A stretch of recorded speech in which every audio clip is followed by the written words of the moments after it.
Hey everyone, AMR back again with another tier list video. So in this one, we're going to be taking on my favorite show of all time, The Office. I think that this is going to be a really fun video. Basically what I'm going to be doing is ranking all of the most iconic quotes, I guess. I didn't actually create the quiz, so there are probably some that I would have added or whatever. But for the time being, let's just go ahead and look at the ones that we have.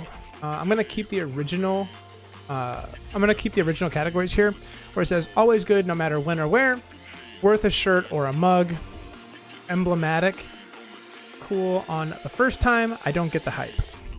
Okay, so I went ahead and looked at all of these. I'm a little disappointed you don't actually have the "it can't mean that, there's a lake there, it can't mean that." It doesn't have the turn left one, so that really does suck. I really wish that that'd be on there, because I think that that'd probably be up in this category here. But let's just go ahead and jump into the first one.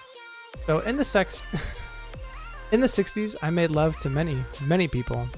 It's possible that a man may have slipped in. No one would really have a way of knowing. I think that this is a very good, funny-ish type quote. Creed has a lot of these Creedisms where he just interjects these really off-topic, weird types of quotes. This one is by no means an exception here. I think this is the episode where Andy thinks that he's gay.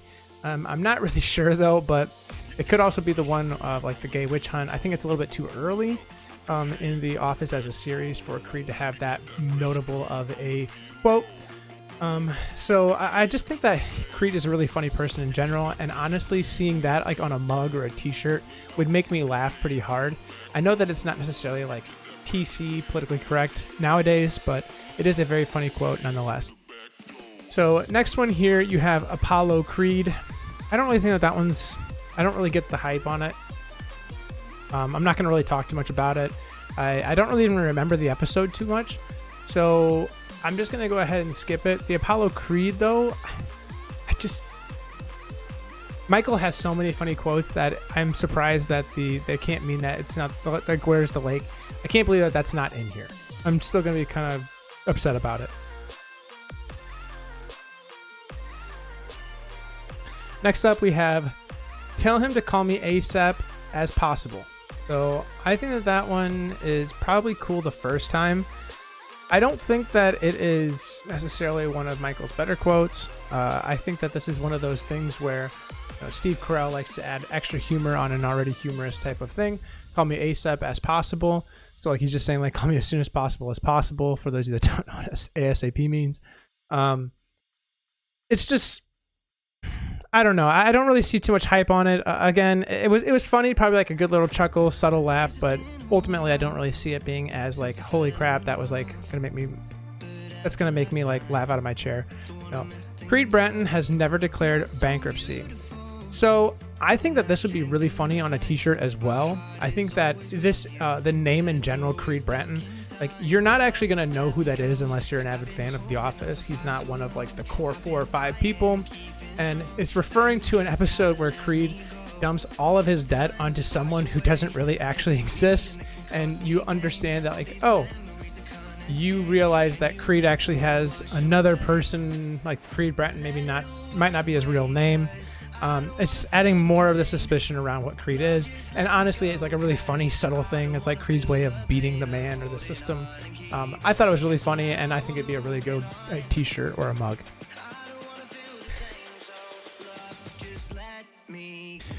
Dwight's "where is the clitoris?" I think it's emblematic.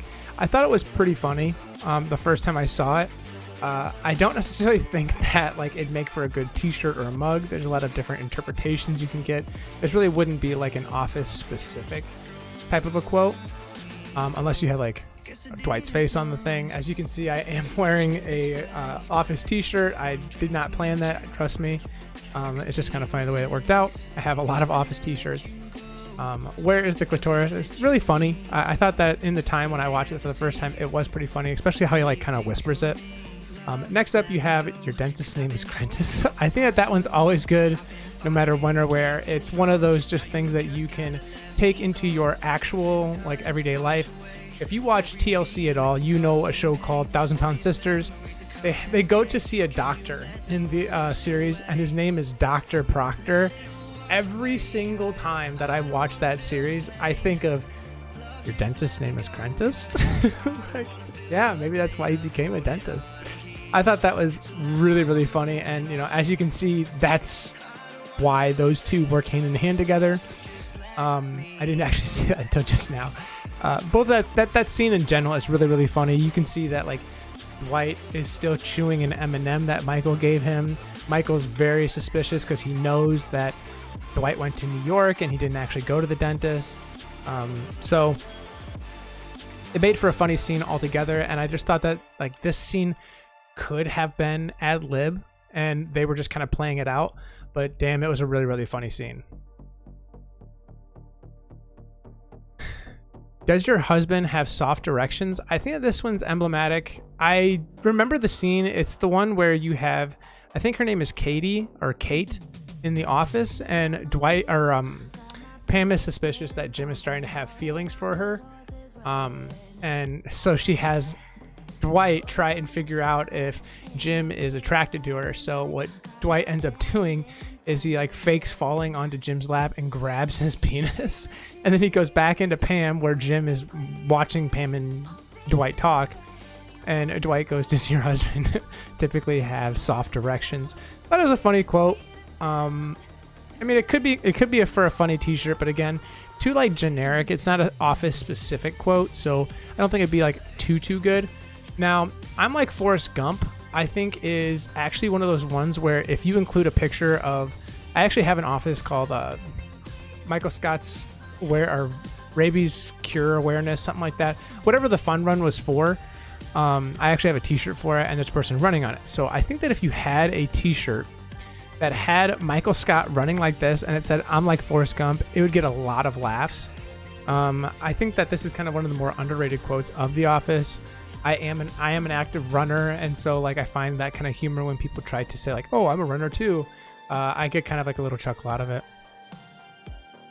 Oh, how the turntables. I think that one's really, really good. I use that kind of a lot. I think that this line right here has kind of shifted the dynamic of how people end up saying, oh, how the tables have turned. Now instead, I think that there's like a 50-50 split of people we just say, oh, how the turntables, and just to get like an extra laugh out of an awkward situation. I really like it. I thought that it gets better with time. And always, I think that Michael having somewhat of a jab back at his former company where he is going from, you know, Michael Scott Paper Company into Dunder Mifflin, trying to have Dunder Mifflin buy them out. Really funny episode.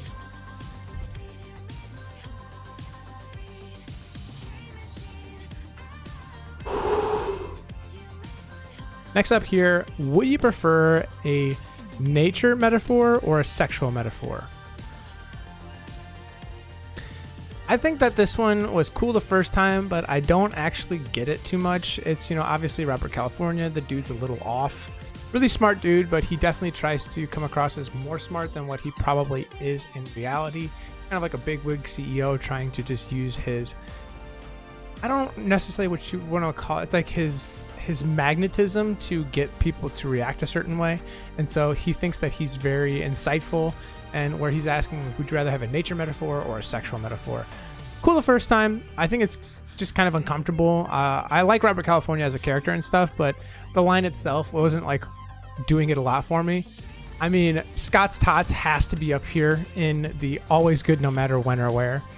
Hey, Mr. Scott, what you gonna do? What you gonna do? Make your dreams come true. A little disappointed that it's misspelled. It should say Mr. Scott. But it is really, really funny. That is the Scott's Tots episode where Michael gives a guarantee to a bunch of kids who I think are kindergartners, I want to say at the time when he made the commitment, or third graders or 12th grade, or yeah, I don't remember what it was, but no, it had to be second graders. Because I think Stanley goes, has it really been 10 years?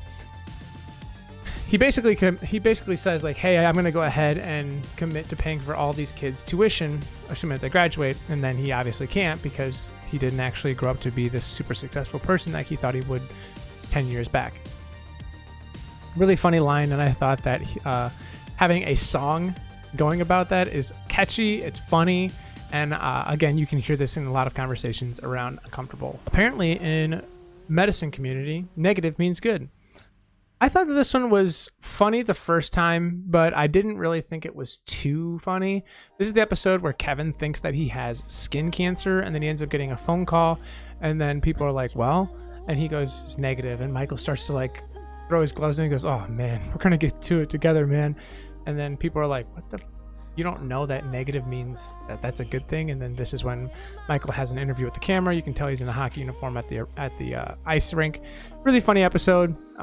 It's just cool the first time. Doesn't really grow into a funnier quote than normal.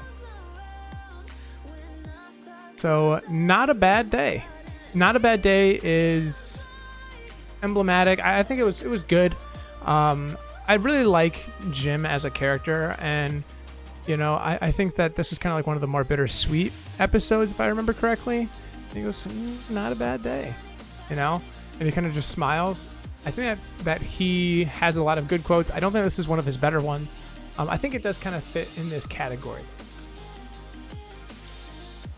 Oh, D. I think this one's always good no matter what or when or where. This is obviously referencing to when Andy tells Dwight that Angela sometimes will whisper into Andy's ear, OD. And Dwight, who is getting over the fact that Angela dumped him, interprets the OD as O Dwight instead of OD as in Andy, which is what Andy thinks. Really funny episode. I thought that the OD was hilarious because it takes Dwight, who's been moping around the entire episode, to start to realize like, oh, Angela's still got a thing for me even though she's with Andy. Pippity poppity, give me the zoppity. And yeah, this one is really good, worth a t-shirt or a mug. I tend to use it sometimes whenever I am playing Rocket League, so pardon that if you hear it kind of a lot in my videos. But pippity poppity, give me the zoppity is just one of the things that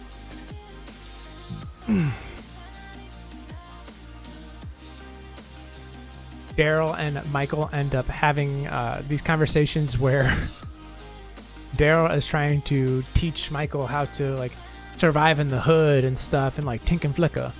And it's just really funny because Daryl messes with Michael because he knows that Michael is very naive and has a perception of what black culture is like. So he ends up just messing with him by saying like, hey, yeah, we use this thing called fluffy fingers. And bippity boppity, give me the zoppity, and tink and flicka. And so it's really, really funny. I thought that it is worth a t-shirt or a mug. It's a good chuckle, especially if you know Office quotes. Next one we have, I wish there was a way to know you're in the good old days before you've actually left them. I think that is one of the most inspirational quotes in the entire series. I understand, like, The Office is definitely a comedy, but this is in reference to, I believe it's the last episode. So this episode was very heartwarming. It was like, it pulled on your heartstrings kind of a lot. And Andy was just kind of reminiscing about when he used to work at the office and the people that were there and all the relationships that he had. And this can resonate to anyone in their life. Like when he says, I wish there was a way to know you're in the good old days before you've actually left them. I feel like there's a lot of times in life where you are in the good old days and you don't necessarily understand it yet. And then you're sitting there later on in life going like, damn, I wish I could have like taken that in a little bit more because I didn't know that I was in such a good time in my life. So really impactful quote. I think that for lack of a better reason, it deserves to be up there as one of the best. Next up here, I Can't Believe You Came. Cool the first time, wasn't that great. It's referencing the episode where Michael shows up to be Dwight's best man. This is where Michael says, or this is where Dwight looks at Michael in the doorway and he says, Michael, I can't believe you came. And then that's when Michael, who literally hasn't said anything for, I want to say 2.5 seasons at that point, he says, that's what she said. So it led to a very good quote, like the stereotypical Michael Scott quote of that's what she said. Since we're on that topic, we can go ahead and grab that one. So that's what she said is going to be up here as the always good no matter when or where.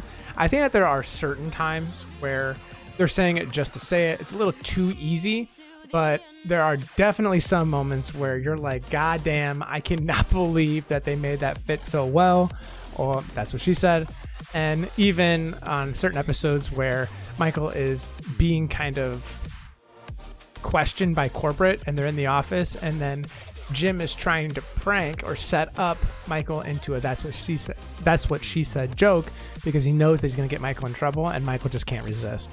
So it's just one of those funny things. It's very iconic in The Office. Whenever you think of The Office, you think of that's what she said. So yeah, I mean, it's, whether you like it or not, it's one of the best quotes in The Office. It is your birthday period. I think it's worth a mug or a shirt. I think it's really funny. It's a lot of the times, like, it's making fun of how these banners will just say, like, it's your birthday, like exclamation point, like today's a big day because you were born. And in reality, Dwight doesn't get the whole like hype behind people celebrating their birthdays. And so he's just like, it is your birthday period. And I just thought it was a funny thing to do. And I think that if I saw someone walking around with a t-shirt like that, I would really get a good chuckle out of it. Especially if I were to see it on a mug or something like that. I think it'd be very, very funny. It's Britney bitch. I think it's like emblematic. I thought it was good. I'm definitely going to like it more than just the first time. Like, you see Michael stroll up really fast in his convertible, and then he like looks at the camera and goes, it's Britney bitch. Like, it's a funny quote. I don't think that it's worth being on a mug, and I definitely don't think it gets better with time. So I just think it's like kind of like right there in the middle. Really, really funny quote. I think that it deserves to be up here. I use this quote kind of a lot more than I probably should. You know what he's referring to, and he's talking to Pam about him dating her mother, and Pam's like, I don't want you dating my mother. Like, I don't want you dating my mother. Michael's like, you know what I'm gonna do? I'm gonna start dating her even harder. Pam's like, what's that supposed to mean? You know what it means. Really, really funny. Happy birthday, Jesus. Sorry your party was lame. I thought it was right in the middle again. This is the episode where Michael wants to be Santa Claus, and Phyllis is already Santa Claus, so he is not able to do it. He ends up taking his beard or wig or whatever off and then just dunking it right into the punch. Thought it was really, really funny. But the quote itself was not that great. Kgb will wait for no one. I think that is worth a mug or a shirt. I think it was really funny. That's, of course, the episode where Dwight smacks Michael in the face during a knock-knock joke and then says it was KGB. KGB will wait for nobody. And then Jim says, ding dong. And then Michael's like, answer the door, Dwight. And Dwight's like, oh. And then Jim's like, ding dong, ding dong, ding dong. Smacks Dwight and goes, KGB will wait for no one. And then Dwight looks at the camera and goes, it's true. Really funny. Boy, have you lost your mind? Because I'll help you find it. I don't really get the hype. I think that Stanley is supposed to be like this scary character, but you don't really see that too often. Boy, have you lost your mind is obviously referring to the episode where it's like bring your kid to work day, and Stanley's daughter has like a crush on Ryan, and then Kelly sees Ryan and the girl talking. She gets jealous, so she goes over and tells Stanley and points at him like this and says like, oh yeah, your daughter is flirting with Ryan. And then this is the scene where Stanley kind of goes off on Ryan. Pretty funny. But I just don't get the hype around it. Where are the turtles? I think that it's like right in the middle. Really funny the first time, funny the second time, funny the third time. I just don't think it gets better and better with time, that being said. And then again, I don't really understand if this would be a good t-shirt or a mug idea per se. I'm going to kill myself, and it's your fault. Wow. Dude, it is such a good episode because it is talking about how Michael hates dealing with conflict, letting people down, and in this case, as a boss, he has to do the worst thing and like letting someone go or giving them bad news. And so Jim is acting as Michael, and Michael says, this is how I think that they're going to react if I give them bad news. And Jim's just like, that is just bananas. So next up here is, I'm so tired of the Black Eyed Peas. I don't know what this one's referring to, so I'm just going to leave it down here. Again, not going to say it's bad. I don't get the hype. I just don't remember the quote, so sorry about that. Michael, am I gay? I would think that this would be right here in the middle. It's a really funny quote. I believe that this is the episode where Michael knows about Stanley having an affair, and he's keeping it a secret, and then so he starts up a bunch of like mini rumors. and one of which, like, it turns out that that Michael spreads this rumor that Andy might be gay, and so Andy's like, Michael, am I gay? It's really, really funny. I like it. Right in the middle. Again, not really worth a t-shirt. Cool the first time for sure. Cool the second time. It's just not always going to be good. All right. Next up here, we have the last person to do this disappeared. His name, Creed Brett. I think this is a pretty good overall quote. I don't necessarily think this might be his best quotes. This can go ahead and probably stay right in the emblematic, my fault. Okay, going on to the next one. Bob Vance Refrigeration. Cool the first time. It gets kind of annoying after a while, not gonna lie. Phyllis's husband, Bob Vance, who runs Bob Vance Refrigeration downstairs, introduces himself as that every single time he comes into contact with anyone. So it does get a little tedious throughout the series, but the first time you see it, it is kind of a funny little chuckle. Identity theft is not a joke, Jim. This one is definitely probably worth a t-shirt or a mug. I don't think that it gets better and better every single time I see it. That being said, the joke and the prank is actually pretty funny. It's, of course, when Jim dresses up as Dwight and pretends to be him for the day. It is really funny. Good little intro prank that The Office ends up making a big part of their series. As you can see, he's right there, actually. Next up, we have Would I Rather Be Feared or Loved? I really like this I really like that one a lot. Would I rather be feared or loved? About both. I want people to be afraid of how much they love me. So I think that's a really funny quote. I love, it's just encapsulates everything that Michael is all about.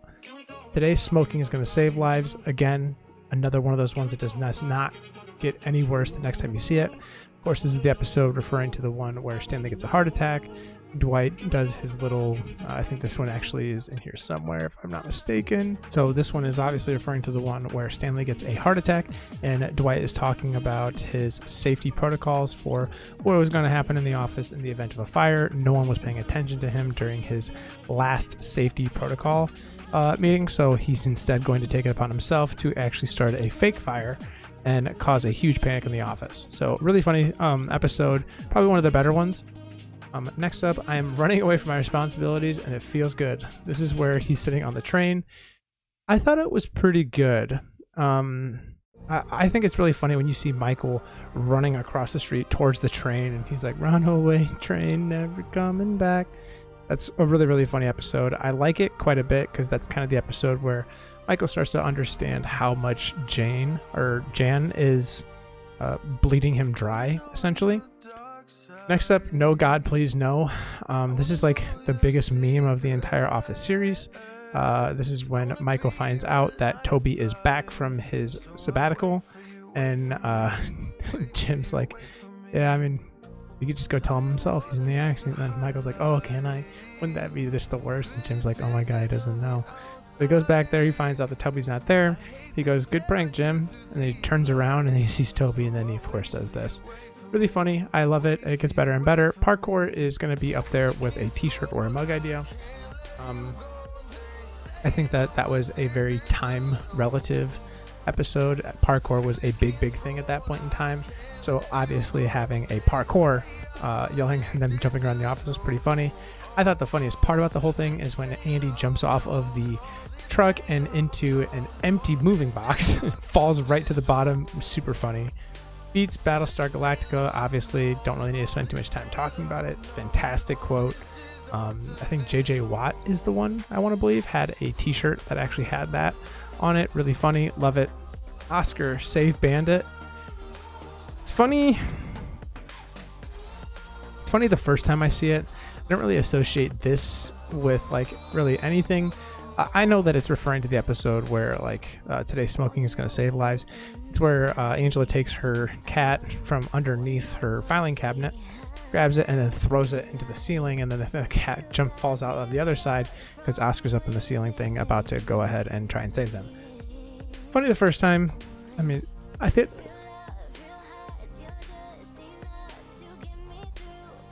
there's just so many different pieces moving in the episode, especially at that time, that the Oscar Save Bandit part is just not a big one to me.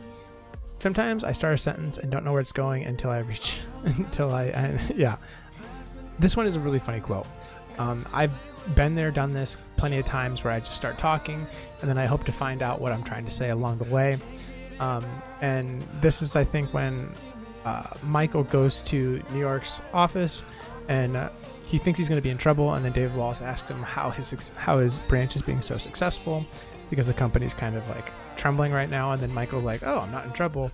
He goes, "Here's my secret to my success." And he just starts to go like on this big ramble, trying to figure out what he wants to say, but he really doesn't have any clue as to why his branch is successful.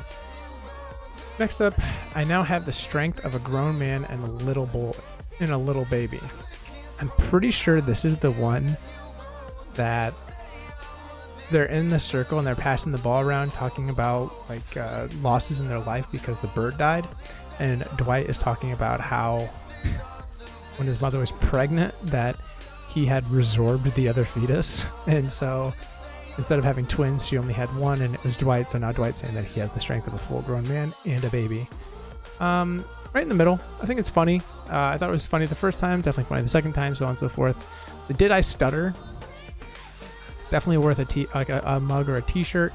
I think that this is a very like sarcastic way of handling situations where people are like, what was that? And then in this case, Stanley is just like, leave me alone, damn it. Michael's like, oh no, come on. And he's like, did I stutter? He goes, all right, I'm just gonna go in the other room now. I'm not superstitious, but I'm a little stitious. Definitely worth a t-shirt or a mug idea as well. Super funny. I love the idea of it. Snip, snap, snip, snap, snip, snap. I'm going to put it right in the middle. I don't think that is necessarily like the funniest quote. It's referring to when Michael and Jan are having that fight at the dinner party, and Michael's talking about having a vasectomy and then reverse vasectomy and having it back again and again and again and again. Because the physical turmoil that does in a person's body to have 3 vasectomies. Pretty funny. Why are you the way you are? I definitely think that is a good line. I feel like this is relevant to a lot of people's lives, where you can just look at someone and you're like, why are you the way you are? Like, why are you doing this to me? And he's referring to Toby being like a buzzkill kind of person, and then he's just like, why are you the way you are? I love inside jokes. I'd love to be a part of one someday. I think that one is a very, very funny joke. Could definitely be on a shirt or a mug. And he also has a very funny one in there. Also, he's like, geography joke. I'd love to be there someday. Oh, no, I'm sorry. He has, he goes, geography joke. Had to be there. It's really, really funny side, like, humor. And Michael's just constantly letting people know that, hey, I'm the odd man out and I don't have many friends. So inside jokes would be cool because that means I would have some friends. And so maybe one day I can be a part of one. It's making it really awkward for everyone around him. I'm aware of the effect I have on women. Cool the first time, not really after that. Of course, Charles Miner plays a character in The Office who is, I don't know if he's like the CIO or he's like something right below David Wallace. And he is trying to run the Scranton branch while Michael is leaving. And Kelly and Angela are both like drooling over him because he is an attractive guy. It's Idris Elba. And he's like, I'm aware of the effect I have on women. Shut up about the sun. Yeah, that one's really good. Gabe doesn't really have too many lines in The Office where I'm like, wow, that's good. But in this one, it's really funny because there's a lot of tension happening between Andy and Gabe at the time due to the love affair that Andy and Aaron share. Aaron was once Andy's girlfriend, no longer his girlfriend, goes to date Gabe. Gabe is no longer her boyfriend anymore, and now Aaron's got like stuck between the two, kind of going towards Andy. And now they are interviewing for the boss for the branch manager. And Gabe, of course, is using his power in this case to make sure that Andy does not become the branch manager. And for our last one up here, does anyone have a camera here? I think this is a very subtle, funny thing. This is when he's talking, or this is when Toby is talking about how he wants to get a picture with Pam, and he's like, he's clearly in love with Pam. Like he would love to be her husband, kind of thing. And Pam's like, oh, you want to get a picture? And he's like, yeah. She goes, do you have a camera? And he goes, and he just looks at the office and he screams, does anyone have a camera here? It's pretty funny part. And he's like, I don't think anyone's on camera. I'll be right back. And that is going to do it for this. So as you can see, some of the worst ones are going to be Apollo Creed, I'm So Tired of the Black Eyed Peas, and then Boy, Have You Lost Your Mind. I don't really Have You Lost Your Mind could probably be cool the first time, but not really. And then, of course, you have the Hall of Famers up here of No God Please No, beats Bears beats Battlestar Galactica. That's what she said. I'm going to kill myself. Your dentist's name is Krentis. Maybe that's why he became a dentist. How the Turntables. Today Smokey's going to save lives. Hey, Mr. Scott, what you going to do? You know what? I'm going to start dating her even harder. OD. I wish there was a way of knowing you're in the good old days before you've actually left them. Would I rather be feared or loved? Sometimes I start a sentence and don't know where it's going, and I just hope to find it along the way. Why are you the way you are? Shut up about the sun, and does anyone have a camera here? As always, if you like today's content, feel free to like, comment, subscribe. Let me know which ones you think that I did not do well in and which ones you think I did actually very, very good on. I'll catch you then. See you.